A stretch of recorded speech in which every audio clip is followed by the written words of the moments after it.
Reno is just everywhere ranting and ranting and ranting about Peter B. But he never said any tangible thing while Wike was dealing with Atiku Abubakar. Of course, a lot of people have been ascribing his ranting to the fact that he wants something from Tinubu. He wants to come back to Nigeria. For the past 8 years, he has not been in Nigeria because of his running from Buhari's government. And he said Peter Obi had not abandoned the People's Democratic Party, PDP. The former governor of Rivers State, Nyesom Wike, would not have boldly walked against the party.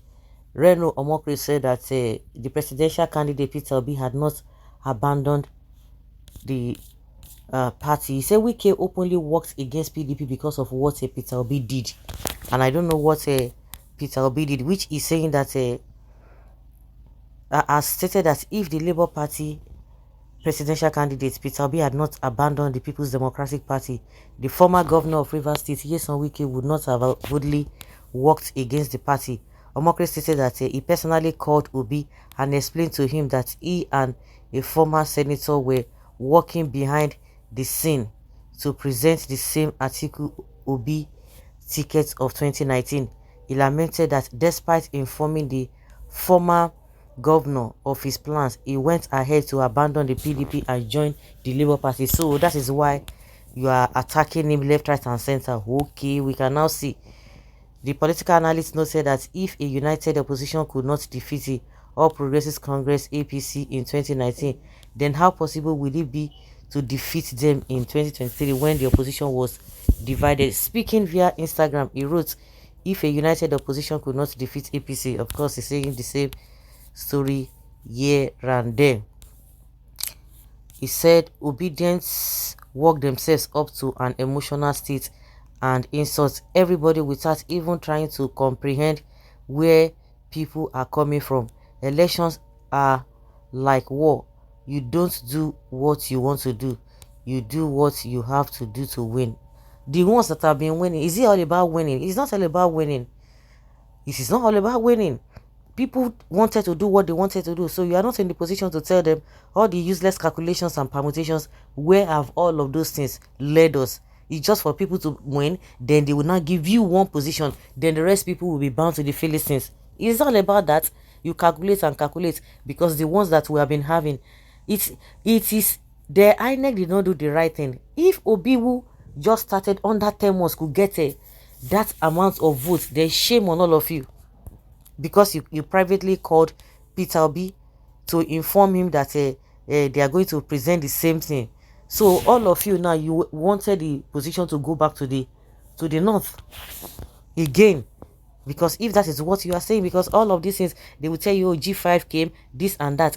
Even Wike himself is an hypocrite, because I've said it over and over again, even before the election, that so does it mean if, because is whatever his anger was that Ayu is from the north, Atiku is also from the north, that Ayu should surrender or just leave the position so that a southerner can take over. But if Ayu had done that which he wanted, that means he would have supported the northern presidency. Now he's coming to form a nonsense that oh, all he wanted was just to make sure that a southern presidency emerges. And this one is still saying, if the People's Democratic Party had presented that ticket, Wike would not have had the moral authority to maintain his stance with G5, so he would not have openly worked against us, and no amount of rigging would have stopped our victory. We did not collect money from Obi. In fact, we spent our money. He's alive. Sadly, while we were still working on our plans, boom, from nowhere, we saw on TV that Obi had left the PDP. 3 days later, we also saw on TV that he had joined the Labour Party. The day Tinubu won the election was not on February 25th, 2023. The day Tinubu became president on May 30th, 2022. The day Obi won the Labour Party presidential primaries. If courts don't overturn this opaque election and we Christians complain about marginalization in the coming years, let us remember that we caused it. We are squarely to blame for allowing our emotions dictate our actions, while Muslims suspended their emotions and went for broke with a brinkmanship. You are yarning or pata.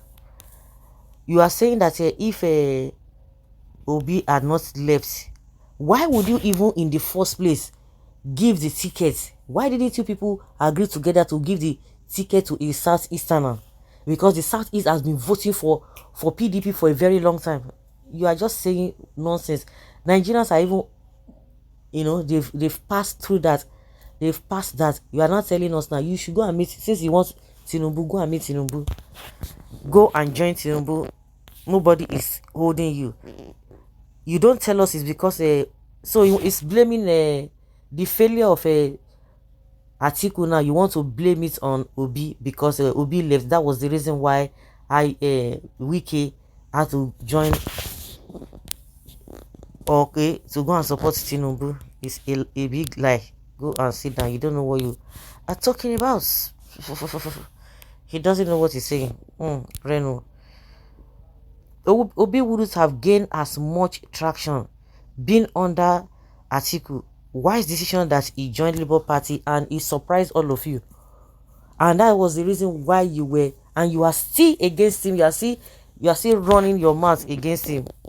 And somebody say, what is the result? Going to the tribunal every day and Tinubu in charge. It is part of the electoral process. Don't worry, let him continue to go. It is part of the electoral process for things to be peaceful.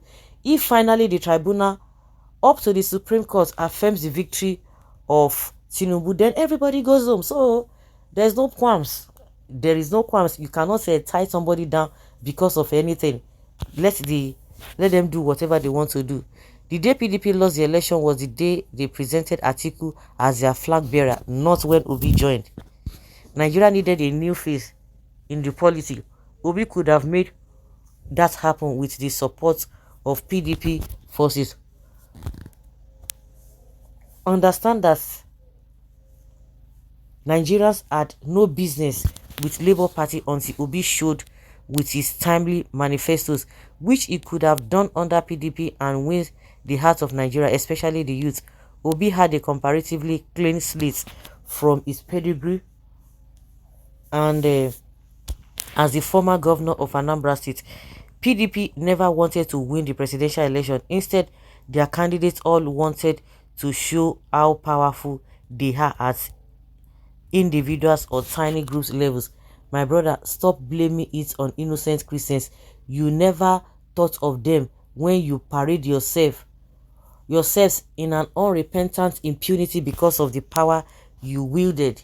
Just pray that we will survive it to the next elections, because right now we are in it together. If only Reno has what it takes to reason along with sound minds, as your logic protests, his inability to take consolation for his loss since 2015 has sorely affected him. He says he's a Christian. I am praying for him to become a true one. That will make him forget his shattered dreams. Omokri, stops believing that you are so knowledgeable about everything. You are not. Don't hawk advice which people don't even buy. Nice talk. Don't hawk it. Nobody's going to buy all of those cock and bull stories. Who is Reno Omokri to be working for Obi to be Atiku vice when it's the turn of the South to produce the next president? Mr. Reno has no electoral value, neither does he command influence to determine who to be anybody's vice. He is only seeking for relevance on social media. You have refused to state that the PDP deliberately abandoned its zoning formula because they didn't want Obi or the Southeast to win their primaries. Listen, every left has its rights and vice versa. Everyone has learned their lessons, including you, Reno Omokri. Now you know the value Peter Obi possesses and you keep pretending. Can someone ask the Reno to keep his mouth shut? I don't even know the audience he talks to. Unless his principal becomes the president of Nigeria, no other person has the right of aspiration. That's it. It's exactly what it is.